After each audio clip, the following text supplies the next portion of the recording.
Hello बच्चों, कैसे हो आप सब लोग। आज अपन कक्षा 10 का चैप्टर पढ़ेंगे, वास्तविक संख्याएं। संख्याओं से ही शुरुआत होती है सभी पढ़े, जितने भी आगे चैप्टर होंगे सभी में ये चैप्टर काम आता है। तो आज अपन संख्याओं से शुरुआत करते हैं और बड़ा ही इंटरेस्टिंग, बड़ा ही मजेदार चैप्टर है ये, जिसमें आपको बहुत सारी संख्याएं, जितनी भी तरह की संख्याएं होती है वो सब इस वास्तविक संख्याओं में मौजूद होती है।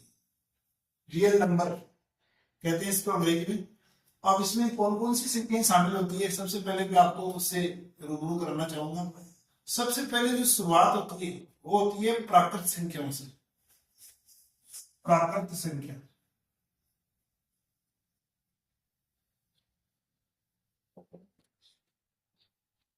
प्राकृत संख्या क्या होती है?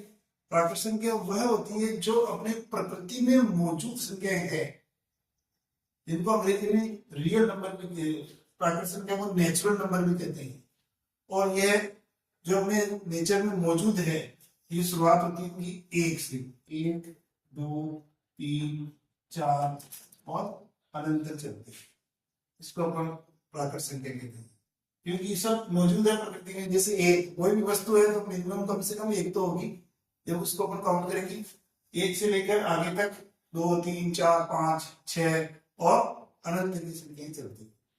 इसके बाद में दूसरी संख्या आती है पूर्ण संख्या।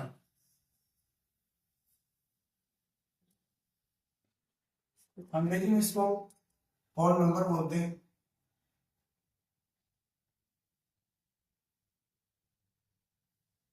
अगर प्राकृत संख्याओं में अपन जीरो को और ऐड कर दें, यानी कि उसकी शुरुआत जीरो से कर दें, तो वह पूर्ण संख्या बन जाती है। तो इसकी शुरुआत होती है जीरो से, 0 1 2 3 4 अनंत तक ये जो संख्या होती है इनको अपन पूर्ण संख्या कहते हैं। जीरो जो है वो बहुत इंपॉर्टेंट होती है किसी भी संख्या को बनाने के लिए। तो पूर्ण संख्या जीरो से शुरुआत होती है। इसके बाद में अगला जो स्टेप है उसमें आता है पूर्णांक।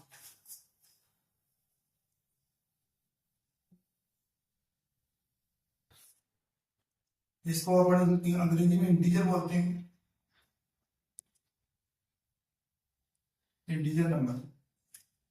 पूर्णांक जो है वो धनात्मक और ऋणात्मक दोनों ही होते हैं, उन सबको मिलाकर के अपन पूर्णांक कहते हैं। यानी कि जीरो के बाद तक इस तरफ धनात्मक संख्या +1 +2 +3 और अनंत तक। इसी प्रकार से ऋणात्मक -1 -2 -3 और अनंत तक, इसको अपन पूर्णांक कहते हैं। इसके आगे फिर है उसको कहते हैं अपन परिमेय संख्या।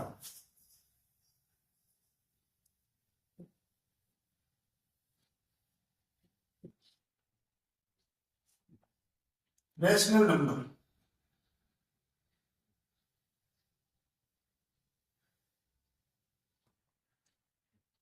रैशनल नंबर परिमेय संख्या किसे कहते हैं? वह संख्या जिसको p/q के रूप में लिखा जा सके, यानी कि अंश और हर के रूप में लिखा जा सके, उसे अपन परिमेय संख्या कहते हैं। नॉर्मली जनरली सभी किताबों में p/q दिया गया है, यानी कि उसका अर्थ होता है अंश और हर, अंश बटे हर,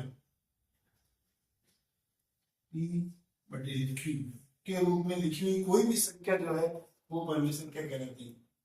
उदाहरण के रूप में जैसे 2/3 -2/3, यह धनात्मक और ऋणात्मक दोनों प्रकार की हो सकती है।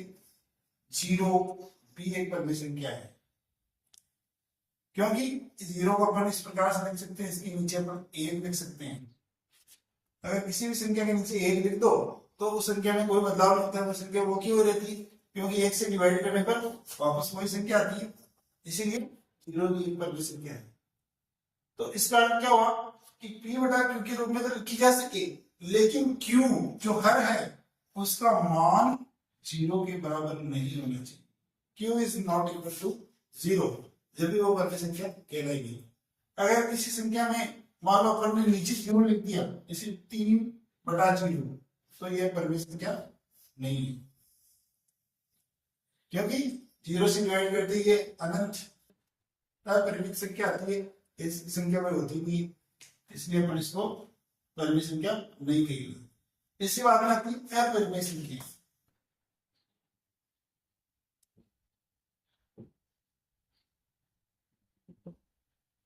अपरिमेय संख्या कौन सी होती है?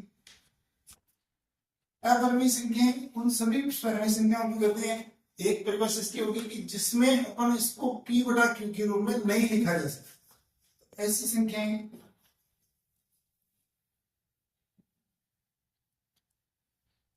जिसे p बटा q के रूप में नहीं लिखा जा सके।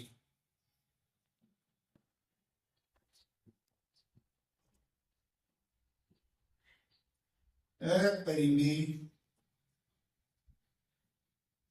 संख्याएं कहती हैं। अगर दूसरी इसकी परिभाषा देखें अपन, तो इसका यह भी हो सकता है कि ऐसी संख्याएं जिसमें अंश से हर में डिवाइड करने पर, जैसे मान लो कोई संख्या है, अगर अंश में हर से डिवाइड करें तो डिवाइड करने पर जो भागफल आता है वह अनवसानी अनावृत्ति संख्या आवे, और जो अनावृत्ति संख्या आवे तो यह संख्या अपरिमेय संख्या कहलाती है। जैसे कि उदाहरण से मान लो किसी संख्या का प्रतिशत इसको छोड़ के, जैसे मान लो अपन ने 22/7 एक अपरिमेय संख्या है, इस प्रकार से इसका जो भागफल आएगा, मैं इसे लिख रहा हूँ, इसका अपना आंसर लिख के, जैसे 1.01, फिर 0.01, फिर 0.0001, फिर 0.0001, इस प्रकार से संख्या है। तो यानी कि अंकों की पुनरावृत्ति नहीं हो, भागफल आने पर हम पुनरावर्तित नहीं हो, तो यह अपरिमेय संख्या कहलाती है। इस प्रकार से आज अपन ने जो वास्तविक संख्याओं का एक शुरुआत देखी कि वास्तविक संख्या वास्तव में है क्या, और कौन सी संख्याएं वास्तविक संख्या में आती है। यानी कि रियल जो लाइन होती है, ये नंबर लाइन 0, 1, 2, 3, 4, 5, 6,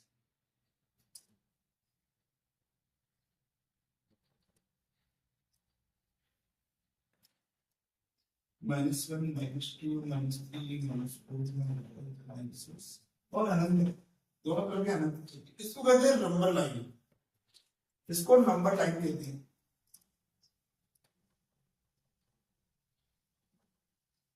इस नंबर लाइन में ये सभी संख्याएं मौजूद है, ये अपने में हमें दिखाई नहीं दे रही, लेकिन सभी जैसे क्या है, तो ये इसके अंदर दिख रही है अपने को, ये भी दिख रही है, और ये जो है ये भी दिख रही है, लेकिन परिमेय संख्या अपने को इसमें दिखाई नहीं दे रही। ये सब जितने भी संख्या ये भी परिमेय संख्या है, और इन सब के बीच में जो बटेर में संख्या लिखी हुई है, यानी कि अंश और हर के रूप में संख्या लिखी हुई है, वो भी इन सब के मध्य होती है, और साथ ही साथ जो अपरिमेय संख्या है वो भी इसके बीच में होती है।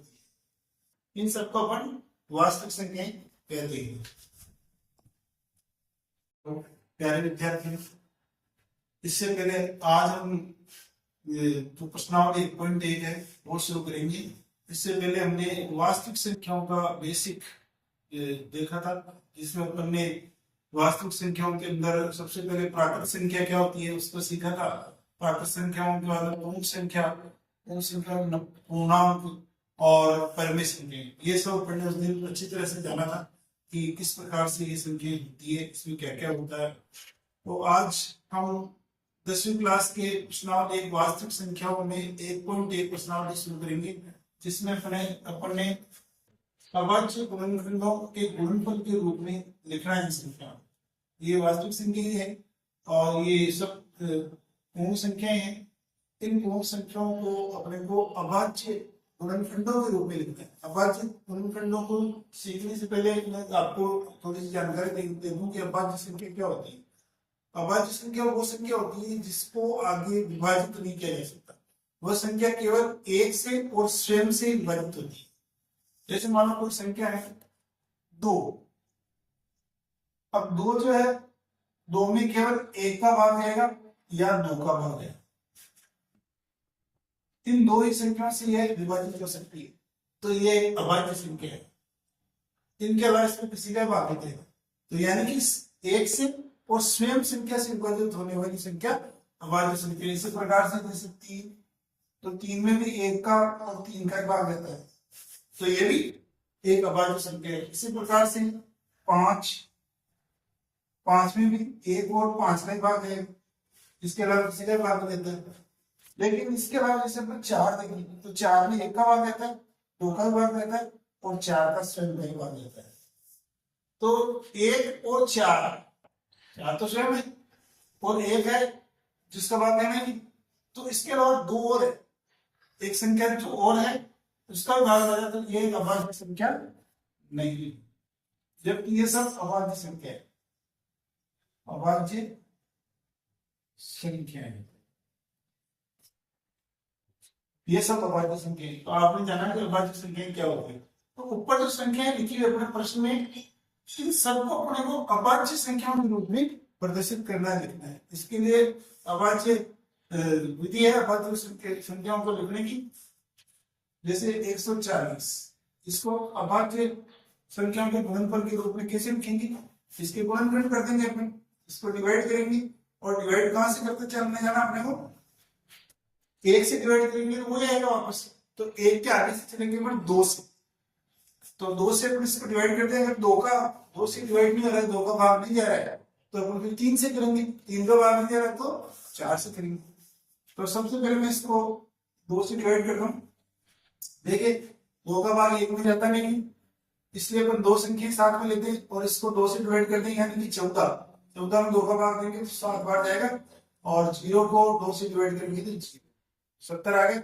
इसको फिर आगे डिवाइड करना है 2 से, तो कितना आएगा, 2 3 6, 3 बार गया, 1 बचा, 10 हो गए, 5 बार भाग दे रहा है, 35 आ गए। अब 35 जो है इसमें देखो इकाई क्रम क्या है, इकाई क्रम क्या है 5, यानी कि इसमें 2 का भाग क्या है, क्योंकि भाजकता के रूल के हिसाब से 2 का भाग किसमें जाता है, 2 की भाजकता। ये भी थोड़ा सा आप सीख लेंगे, 2 का भाग किसमें जाएगा, जिसमें इकाई का अंक, इकाई का अंक 0 2 4 6 8 इनमें से कोई होगा तो ये 2 का भाग जाएगा। तो इसमें से क्या अंक नहीं है, इकाई का अंक 5 है, तो इसमें 5 की भाजकता देखिए, 5 की भाजकता क्या होती है,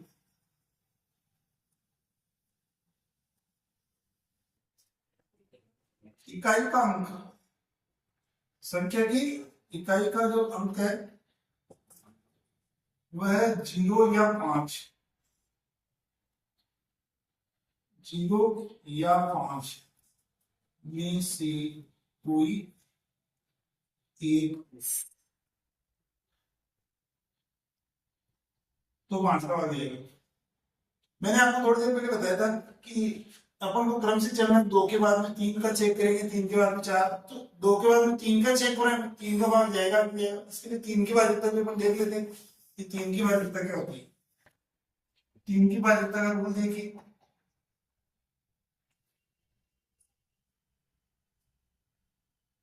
3 की भाजकता, 3 की भाजकता का रूल क्या होता है, संख्या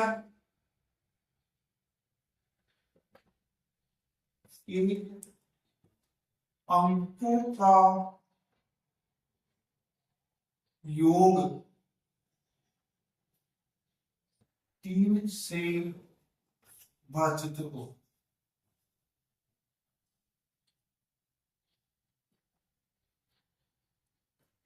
तो संख्या भी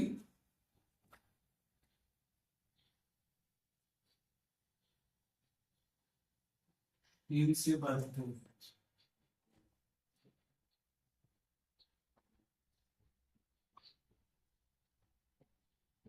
यानी कि इन दोनों अंकों का योग करके देखें तो उसमें 3 का भाग रहता है, तो इस संख्या में 3 का भाग है। जैसे अपने को पता है कि इससे छोटी संख्या है तो पावर से बोल करके भी जांच कर लेते हैं कि इसमें 3 का भाग रहेगा तो क्या है। लेकिन ये भाजकता है वो, अगर कोई बड़ी संख्या है तो भी अपने को पता लग जाता है फटाक से। जैसे मान लो 3 और 2 5 को जोड़ा अपने, कितना है 8 हो गए, और 8 में 3 का भाग नहीं जाता है, इसलिए इसमें 3 का भाग नहीं जाएगा, और 2 का भाग नहीं जा रहा है इसलिए 4 का भाग भी मिल जाएगा। तो इसमें 5 का भाग दिया, 5 से भाग देते हैं अभी। 5 का भाग दिया 35 में, 5 तो 35, 7, 7 में किसी भी संख्या का भाग हो जाएगा, 5 का भी जाएगा, 6 का भी जाएगा, तो 7 का भाग जाएगा, 7 कैसे। इस प्रकार से अपन ने इसको अभाज्य गुणनफल के रूप में प्रदर्शित कर दिया। बिल्कुल जो जिस चीज से डिवाइड होता है उसको अपन ने गुणा के रूप में लिख देंगे। 140 के बराबर क्या क्या है, 2 गुणा 2 गुणा 5 गुणा 7। इस प्रकार से अपन ने 140 को अभाज्य गुणनफलों के गुणनफल के रूप में प्रदर्शित कर दिया है। शायद आपको समझ में आया होगा। अब अगली संख्या लेते हैं प्रश्न नंबर 2, 156। सेम इसी प्रकार से इसको करना है, कोई फेर बदल नहीं है। आपको 2 से डिवाइड करते हुए चलते जाना है।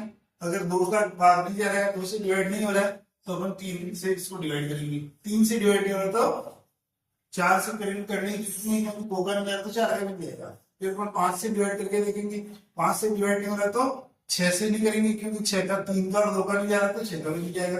फिर अपन 7 से डिवाइड करके देखेंगे। इस प्रकार से अपन क्रमबद्ध आगे चलते जाएंगे। तो देखो 2 से मैं डिवाइड कर रहा हूँ, 2 का भाग 1 में नहीं जाएगा, 5 को 7 बनेगा तो 15 बन गई। 2 का भाग 15 किया तो 2 सत्ते 14, 1 बचा, हो गया अभी 16। 2 का भाग 16 में दिया तो 8।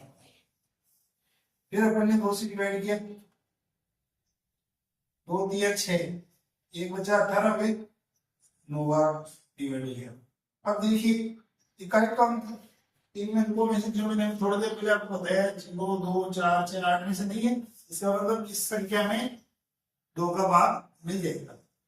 तो अपन क्या करेंगे, 3 का भाग देंगे, 2 से आगे बढ़ेंगे और 3 की भाजकता भी चेक कर सकते हैं, यानी कि दोनों अंकों को जोड़ो, 3 और 9 12 हो गए और 12 के अंदर 3 का भाग जाता है।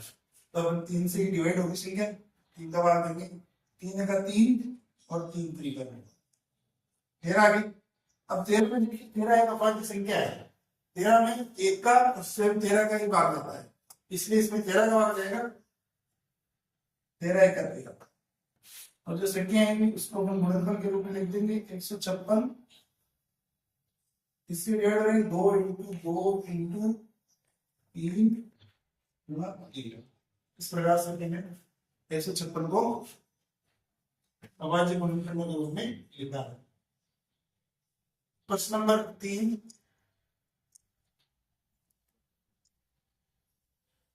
3825। इसको हम करके देखिए। सबसे पहले देखिए इकाई का हम चेक करिए, इकाई के अंत में इसमें 5 है, यानी कि इसमें 2 का भाग तो 3 ही मिलेगा। तो अपन पहले भाजकता चेक करते हैं 3 का भाग जाएगा नहीं जाएगा, और 3 का नहीं जाएगा 5 का जरूर जाएगा, क्योंकि इकाई में 5 लिखा है और देखो 5 की भाजकता क्या है, 0 या 5 होना चाहिए इकाई में, तो 5 का भाग जाएगा। तो अपन इससे पहले 3 के भाजकता चेक करते हैं। इसके लिए देखो अंकों में जोड़िए सबको, 3 + 8 + 2 + 5 सबको जोड़ लीजिए और इन अंकों के योग में 3 का भाग जाना चाहिए, तो इस संख्या में 3 का भाग जाएगा। 5 + 7 और 15 18, 18 को 3 से डिवाइड करेंगे 6 का भाग जाता है, इसका मतलब इस संख्या में 3 का भाग जाएगा। 3 का भाग लेके देखते हैं, मैंने कहा 3, कुछ नहीं बचा, 8 में भाग देंगे, 3 दूनी 6, 2 शेष रहे 22 बन गए, 3 7 21, 1 शेष रह गया 15 बन गए, 3 5 15, यानी कि 3 से डिवाइड हो गया। चलो चलो, तो आगे देखिए अपन 1275, इसको भी अपन अंकों को जोड़ के देखते हैं कि 3 से ये डिवाइड होता है या नहीं होता है।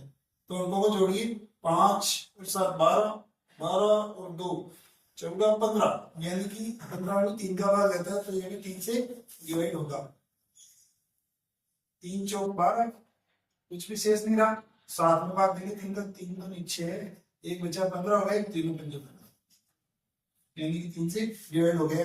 425 अंकों का योग होता है 6 और 5 11, यानी कि अभी 3 से डिवाइड नहीं होगा। आप चेक कर सकते हैं 3 से डिवाइड होता है, देखिए 3 का भाग इसमें दिया 4 में, 3 का 3 12, 3 चौक 12, 5 बचे से 5 में 3 का भाग नहीं जाता है, यानी कि ये 3 से डिवाइड नहीं होता।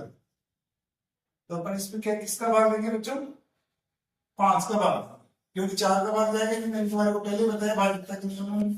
आप इसको अच्छी तरह से नोट कर लीजिए, ये बहुत इंपॉर्टेंट है भाजकता के नियम में। तो 5 का भाग देंगे, देखिए 5 से डिवाइड करते हैं, 5 का भाग 4 में जाएगा नहीं, 4 छोटी संख्या है 5 से, ये तो आप सब जानते ही हैं। तो 42 के अंदर 5 का भाग देंगे, 5 का पावड़ा बोलो 8 जो 40, 8 बार जाता है, 2 शेष रहते हैं तो 25 बन गए, और 5 का भाग अगर अपन 25 में देंगे तो कितना आएगा 5, 85 बन गए।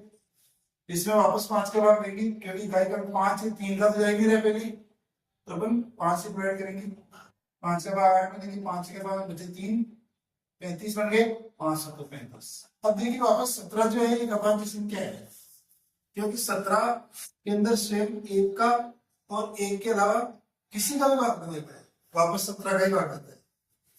क्योंकि देखिए सर भाजकता चेक कर सकते हैं आप, 2 का भाग देने इकाई का 7 है, 3 का भाग देते 2 1 और 7 8 हो गए, 8 में 3 का भाग नहीं जाएगा यानी 17 में नहीं जाएगा, 5 का भाग जाता नहीं है, इकाई का 7 है, 7 का भाग जाता नहीं है, और इसके बाद में 9 का नहीं जाता है, 11 का नहीं जाता है, 13 का नहीं जाता है, केवल 17 का ही जाता है। ये भी एक अभाज्य संख्या है, तो इसमें भी 17 का ही भाग जाएगा, 17 या 17। इस प्रकार से अपन ने इसको अभाज्य गुणनखंडों के रूप में कर दिया है। इसको लिखेंगे अपन 3825 को लिखेंगे 3 गुणा 3 गुणा 5 गुणा 5 गुणा 17। आप इसको नोट करिए।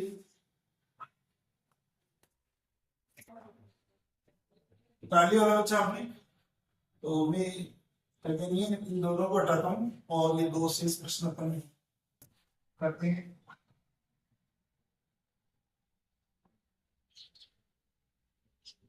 मुझे लग रहा है आपको समझ में आ रहा होगा, धीरे धीरे आपको समझने का प्रयास कर रहा हूँ।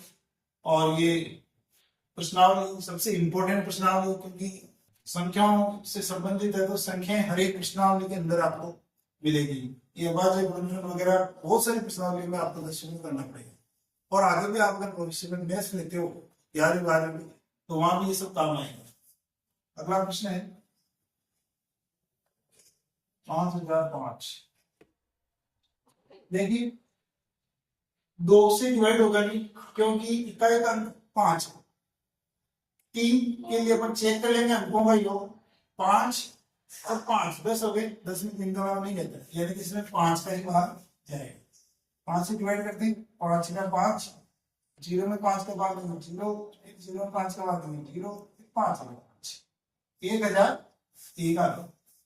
इसमें 5 का भाग जाएगा नहीं, क्योंकि कहे का 1 आ गया, और 5 का भाग के पहले पढ़े 2 का भाग, 3 के भाग, 3 के भाग इतना चेक कर ली, वो भी इसमें भाग नहीं जाएगा। 7 का भाग इसमें जाएगा नहीं। अब अपन 8 का नहीं जाएगा, क्योंकि 4 का नहीं जा रहा है, 9 का नहीं जाएगा, 3 का नहीं जा रहा है, 10 का जाएगा, क्योंकि 10 की भाजकता क्या होती है, इकाई का अंक जो है वो 0 होना चाहिए। मैं यहाँ लिख देता हूँ आपके,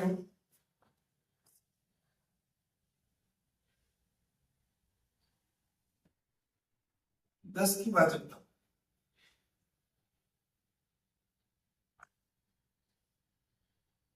संख्या की इकाई का अंक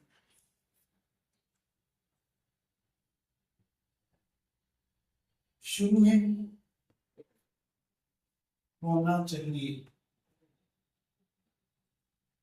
तभी वह संख्या 10 से डिवाइड हो सकती है, अन्यथा नहीं होगी।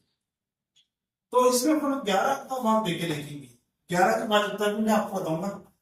देखो 11 का भाग देखिए, इसमें 11 प्रकार जाता है,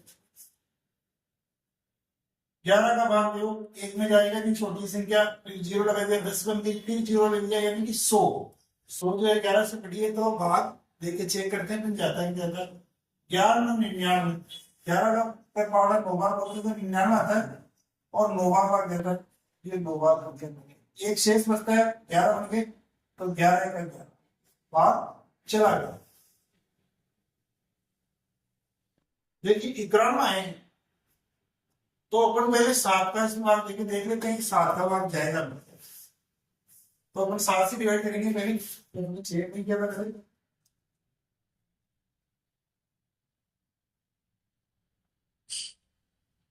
7 से भाग देकर 7 का 7, 10 में भाग दिया अपन ने, 3 बचे शेष 30 बन गए, 7 चौक 28, 2 शेष बचे 21 बन गए, 7 3 7 का भाग चल रहा है।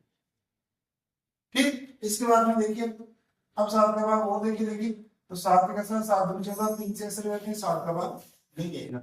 अब क्या लगाएंगे अपन सीधा 11 से डिवाइड करेंगे, क्योंकि थोड़ी देर पहले मैं बताया कि 7 के बाद में 8 का जाएगा नहीं, 2 का और 4 का नहीं जाएगा, 8 का भी जाएगा, और 9 का जाएगा नहीं, 10 का जाएगा नहीं, तो 11 से करते हैं, 11 का 11, 14 में भाग दिया हमने, 11 का 1, 3 से ऐसे रखते हैं, 33 बन गए, 11 3 33, 13 आ गए। 13 के बाद जो संख्या है 13 को डिवाइड करते हैं 13 से, 5005 को अभाज्य गुणनखंड के रूप में लिखेंगे अपन, 5 गुना 7 गुना 11, इसके बाद से 5005 को अपन ने अभाज्य गुणनखंड के रूप में लिख दिया। आज की इस क्लास में लास्ट प्रश्न है 7429, इसको अपन डिवाइड करके देखते हैं।